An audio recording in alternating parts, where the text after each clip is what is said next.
जमील नेहा से प्यार करता है और नेहा भी जमील से प्यार करती है। अब दोस्तों होता क्या है, जब ये दोनों प्यार करते हैं तो ये दोनों फैसला करते हैं कि क्यों ना शादी कर ली जाए। अब ये दोनों शादी कर लेते हैं, जो कि घर वालों की बिना रजामंदगी से हुई थी। घर वाले नहीं चाहते थे कि इन दोनों की शादी हो, लेकिन ये दोनों शादी कर लेते हैं। अब इसके बाद क्या होता है, इसके बाद ये सुहागरात मनाने जाते हैं।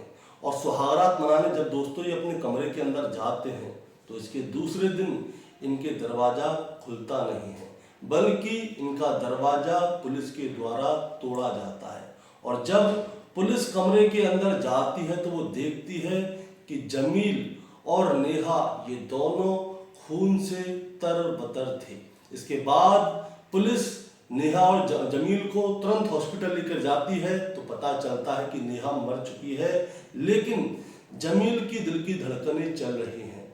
अब जमील बच जाता है और इसके बाद दोस्तों इस केस का पर्दाफाश होता है कि आखिर ये दोनों खून से तरबतर कैसे हुए। दोस्तों आखिर उस दिन सुहागरात वाले दिन क्या हुआ होगा, हम आज उसी दिन की जानकारी लेंगे। तो दोस्तों कहानी में आगे बढ़ेंगे उससे पहले मैं बस आपसे यही कहना चाहूँगा कि आप अगर मेरे चैनल पे नए हैं तो चैनल को जल्दी से सब्सक्राइब कर दीजिए, ताकि रोजाना शाम को 8 बजे मैं आपके लिए एक सच्ची घटना की कहानी लेकर आ सकूँ। नमस्कार दोस्तों, मैं गौरव शर्मा और आप देख रहे हैं गौरव शर्मा सफर। दोस्तों आज की जो सच्ची घटना मैं आपको सुनाने जा रहा हूँ, ये सच्ची घटना शुरू होती है उत्तर प्रदेश के बलिया जिले से। और बलिया जिले का ही सदर कोतवाली इलाका लगता है। वहाँ पे एक लॉज है जिसका नाम है महावीर लॉज। दरअसल मैं बात कर रहा हूँ 28 मार्च 2025 की रात 10 बजे की। यहाँ पे लॉज में क्या होता है, एक पेयर आता है, यानी कि एक शादीशुदा जोड़ा आता है, जिसमें पति का नाम होता है जमील अहमद, जिसकी उम्र होती है लगभग 30 साल के आसपास, जो कि उमरगंज का रहने वाला है। उसकी पत्नी का नाम है नेहा परवीन, जो कि गाजीपुर की रहने वाली है। ये दोनों आते हैं लॉज में और वहाँ पे कमरा लेने के लिए आते हैं। तो लॉज वाला इनकी आईडी मांगता है तो ये लोग आईडी देते हैं और कमरे के अंदर चले जाते हैं। 28 तारीख की रात की ये बात थी दोस्तों।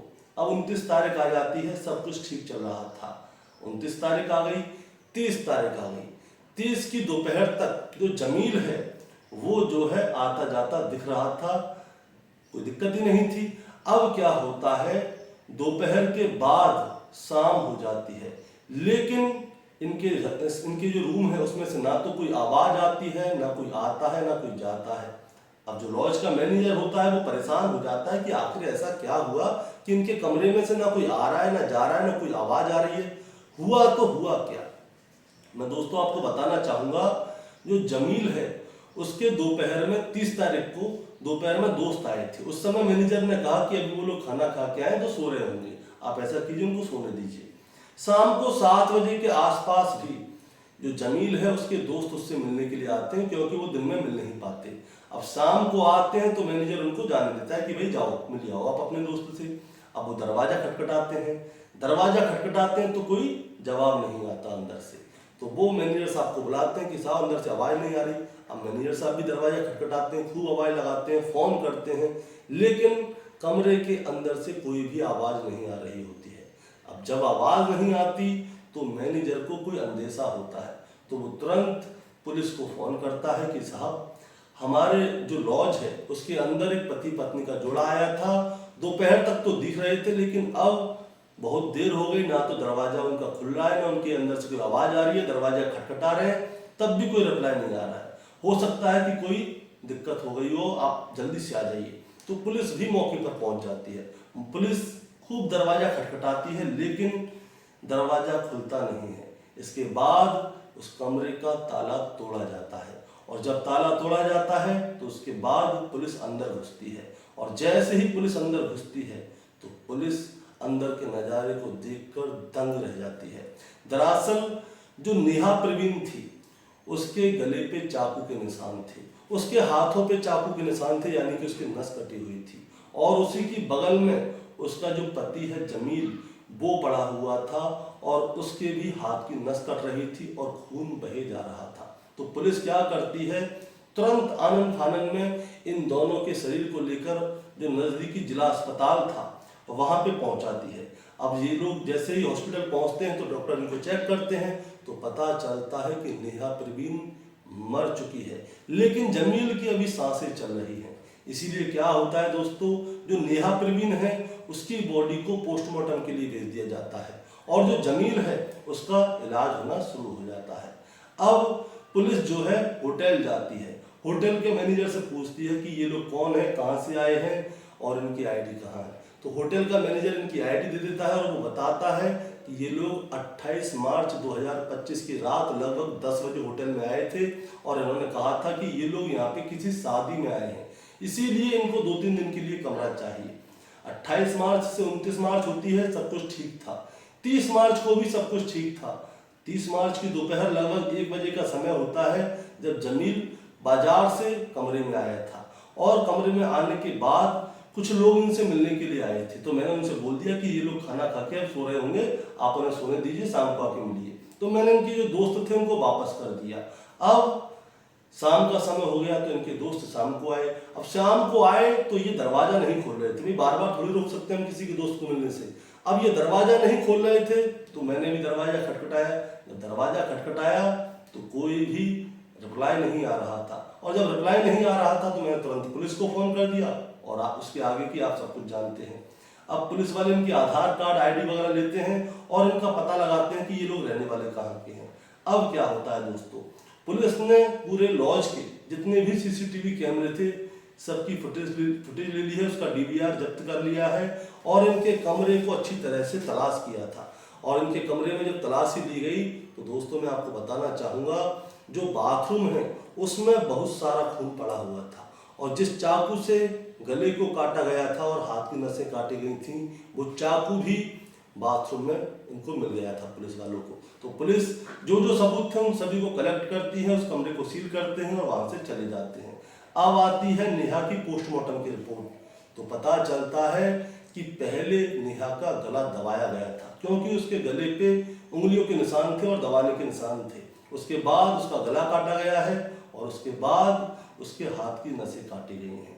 अब दोस्तों इन दोनों के परिवार वाले आ जाते हैं। तो जमील के परिवार वाले कह रहे थे कि हमसे बिना पूछे इसने शादी की थी, इसीलिए हमने इसको और इसकी पत्नी को एक्सेप्ट नहीं किया। हमने कहा कि देखो इसे लेके आओगे तो तुम्हें इस घर में एंट्री नहीं मिलेगी। इसीलिए इनके परिवार वालों ने क्या किया, नेहा को एंट्री नहीं दी थी। अब एंट्री नहीं दी थी तो ये वापस चले गए। अब दोस्तों इसके कुछ दिन बीतते हैं, यानी कि अब उसके अगले दिन जमील को जो है होश आ जाता है, यानी कि 31 तारीख को।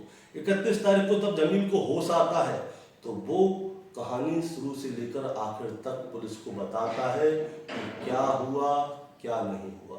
दरअसल दोस्तों ये कहानी चली जाती है 3 साल पीछे। 3 साल से क्या हो रहा था, जमील और नेहा जो है एक दूसरे से प्रेम प्रसंग में थे।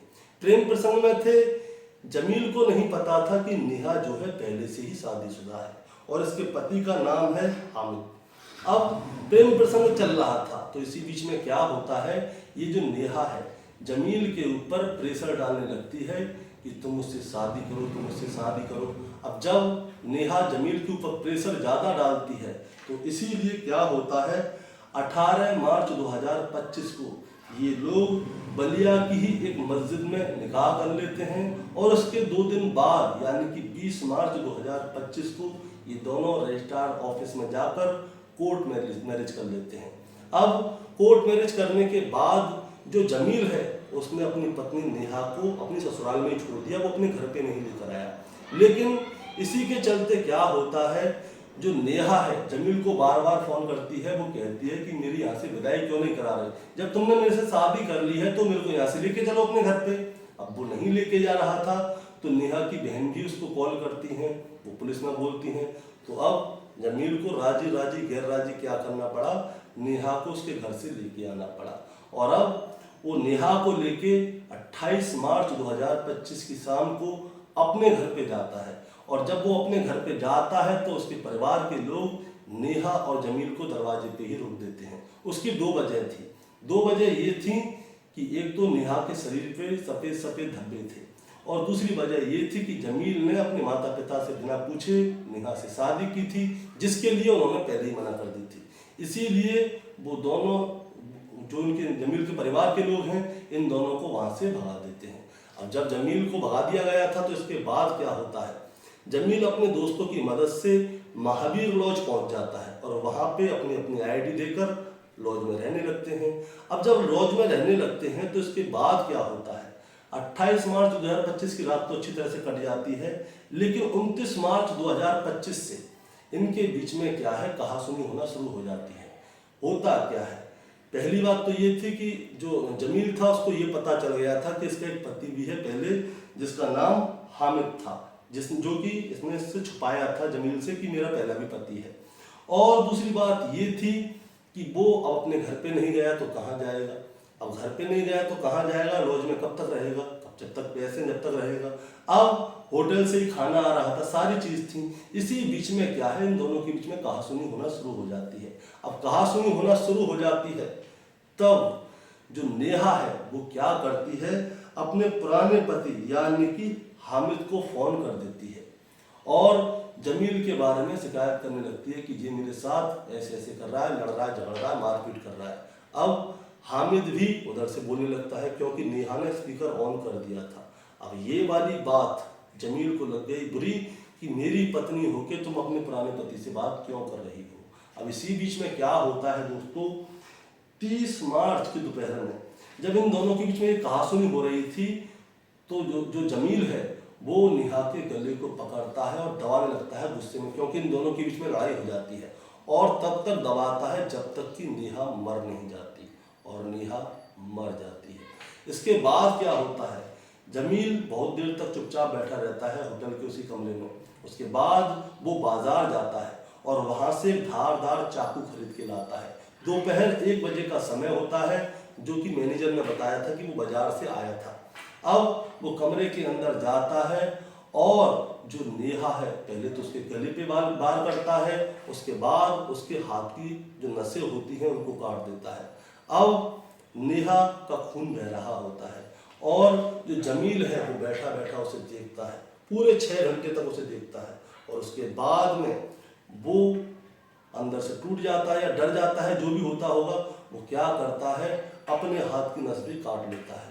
दोस्तों, इसने नेहा के मरने के 6 घंटे बाद अपने हाथ की नस काटी थी, इसीलिए ये बच गया था। अगर ये साथ के साथ अपने हाथ की नस काटता तो ये भी मर जाता, ये बेहोशी की अवस्था में था। अब पुलिस वाले इसको वहां से हॉस्पिटल ले गए, हॉस्पिटल में ये बच गया, नेहा मर गई। अब इसके बाद क्या होता है दोस्तों, जो नेहा की बहन है उसने नेहा ने अपनी बहन को भी फोन किया था, इसीलिए नेहा की बहन जो है अपने ही इलाके की जो गौरा बाजार थाना है वहां पे जाती है और कहती है कि जो मेरी बहन है उसको मेरा जीजा मार रहा पीट रहा है, आप जरा उनकी मदद कीजिए। तो गौरा नगर थाने के जो पुलिस वाले होते हैं वो उनसे कहते हैं कि देखिए ये जो एरिया है वो सदर कोतवाली के अंदर आता है, तो वो एरिया वहां पे, तो आपको वहां पे जाकर शिकायत करनी हुई, हमारे एरिया के अंदर नहीं आता। अब नेहा की बहन का कहना यह है कि पुलिस ने भी उसकी सहायता नहीं की, उसका साथ नहीं दिया। इसके बाद नेहा की बहन ने जमील के खिलाफ FIR दर्ज कराई कि उसने मेरी बहन को जान से मार डाला है और जो भी है। अब इसके बाद में क्या होता है, 4 अप्रैल 2025 को जमील को गिरफ्तार कर लिया गया है, उसकी चार्जशीट लगा दी गई है, उसको जेल भेज दिया गया है और साथ ही उसको पुलिस की रिमांड पे भी भेजा जाएगा कि आखिर और क्या क्या वजह रही होंगी कि जिसकी वजह से उसने अपनी पत्नी नेहा की हत्या कर दी। दोस्तों, इस कहानी को सुनाने का मतलब आपको परेशान करना या विचलित करना बिल्कुल नहीं है, बस आपको बताना है और जताना है कि जबरदस्ती का कोई भी रिश्ता ज्यादा दिन तक नहीं चलता। जमील के ऊपर जो है नेहा प्रेशर डाल रही थी, लेकिन जमील नहीं चाह रहा था शादी करना। जमील का कहना यह था कि अगर नेहा मेरे ऊपर प्रेशर नहीं डालती तो मैं पहले अपने परिवार के लोगों को मनाता, उसके बाद में नेहा से शादी करता और सीधा उसे अपने घर लेकर आता। लेकिन नेहा ने उसके ऊपर कुछ ज्यादा ही प्रेशर डाल दिया था, इसीलिए आनंद फानंद में उसको शादी करनी पड़ी और उसकी वजह से उसके घर वाले खुश नहीं हुए। और जब घर वाले खुश नहीं हुए तो उन्होंने उसे घर से निकाल दिया, और जब घर से निकाल दिया तो लॉज में जाके रहने लगे। अब लॉज में जाके रहने लगे तो पैसे भी खर्च होने लगे। नेहा ने पुराने पति को फोन कर दिया, उसके बाद हत्या कर दी गई। दोस्तों आपका क्या कहना है इस कहानी के बारे में, आप जरा हमें कमेंट में बताएं। चैनल पे नए हैं तो सब्सक्राइब करके जाएं ताकि रोजाना शाम को 8 बजे मैं आपके लिए एक सच्ची घटना की कहानी लेकर आ सकूं।